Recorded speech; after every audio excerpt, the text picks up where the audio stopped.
मातरम। कैसे हैं आप सब? आइए दोस्तों, हम लोग पढ़ रहे हैं world GK online study platform पे।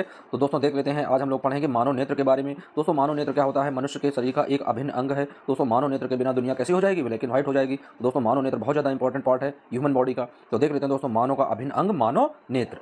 तो दोस्तों जो मानव नेत्र होता है उसका वजन क्या होता है? तो दोस्तों मानव नेत्र का जो वजन है, जो वेट है, वो कितना होता है? 7.5 से 8 ग्राम तक का। दोस्तों कितना है? यानी 7.5 से लेकर 8 ग्राम तक का मानव नेत्र का वजन होता है। दोस्तों आंख में लेंस कहाँ पर होता है? तो कह रहा कि आंख में लेंस कहाँ पर होता है? दोस्तों जो मानव नेत्र है उसमें लेंस होता है आइरिस में। कहाँ पे होता है? आइरिस में पाया जाता है मानव नेत्र।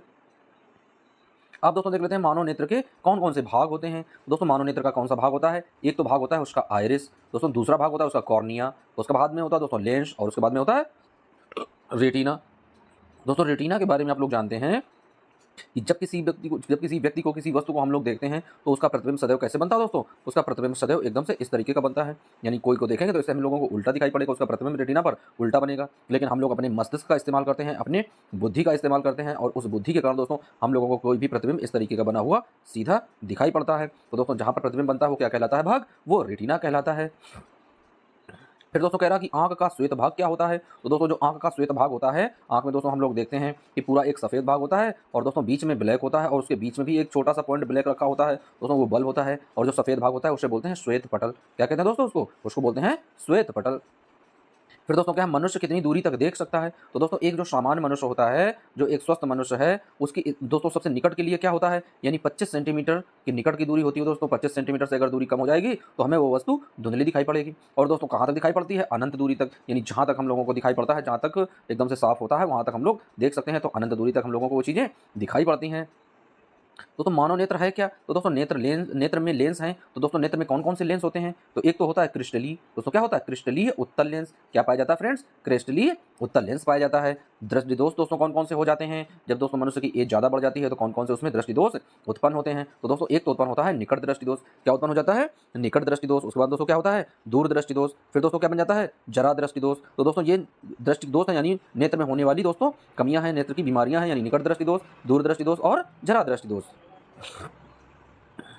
फिर दोस्तों कह रहा है कि वंशानुगत दृष्टि दोष क्या है? तो फ्रेंड्स वंशानुगत दृष्टि दोष जो होता है वो कहलाता है वर्णांधता। क्या कहलाता है दोस्तों? वर्णांधता। यानी कई बार क्या होता है, हमें रतौंधी जैसी बीमारी हम लोगों को हेरिडिटी के द्वारा मिल जाती है, यानी अनुवांशिक लक्षणों के द्वारा एक पीढ़ी से दूसरी पीढ़ी में ट्रांसलेट हो जाते हैं। यानी यदि किसी माँ बाप को दोस्तों रतौंधी की बीमारी होती है तो उनकी संतानों में भी बीमारी होने के 50% चांस होते हैं। मनुष्य 1 मिनट में कितनी बार पलके को दोस्तों झपकाता है? जो हम लोगों की पलकें होती हैं 1 मिनट में कितनी बार झपकती हैं? तो दोस्तों कितनी है? 15 से 20 बार। दोस्तों मानव नेत्र का जो गोला होता है, दोस्तों मानव नेत्र का जो गोला होता है यानी गोलक होता है, उसका व्यास क्या होता है? तो दोस्तों उसका व्यास होता है 2.3 से लेकर 2.5 सेंटीमीटर तक। मानव नेत्र के गोलक का जो व्यास है दोस्तों वो होता है 2.3 से 2.5 सेंटीमीटर तक। अब आइए दोस्तों देख लेते हैं नेक्स्ट स्लाइड में।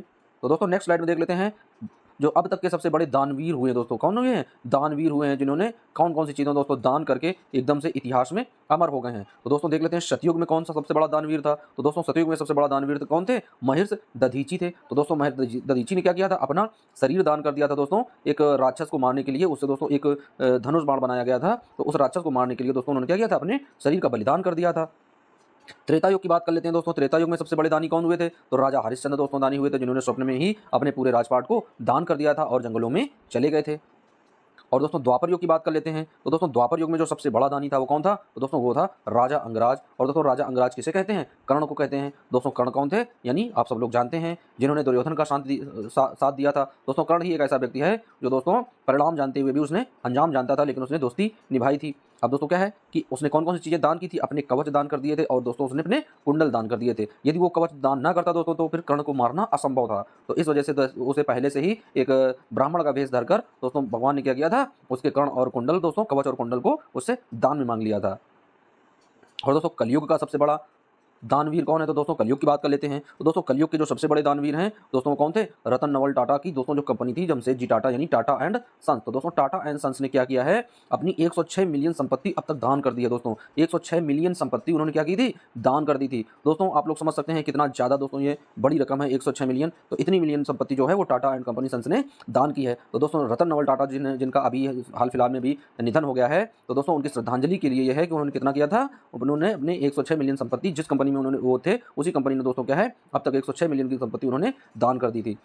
तो दोस्तों इस तरीके की ज्ञानवर्धक और वेरी वेरी मोस्ट इंपॉर्टेंट चीज़ें दोस्तों आप लोगों को जानने के लिए चैनल को सब्सक्राइब करें। और दोस्तों मिलते हैं नेक्स्ट फिर किसी स्लाइड में। जब तक के लिए दोस्तों बने रहिए चैनल और वीडियो के साथ में। धन्यवाद दोस्तों।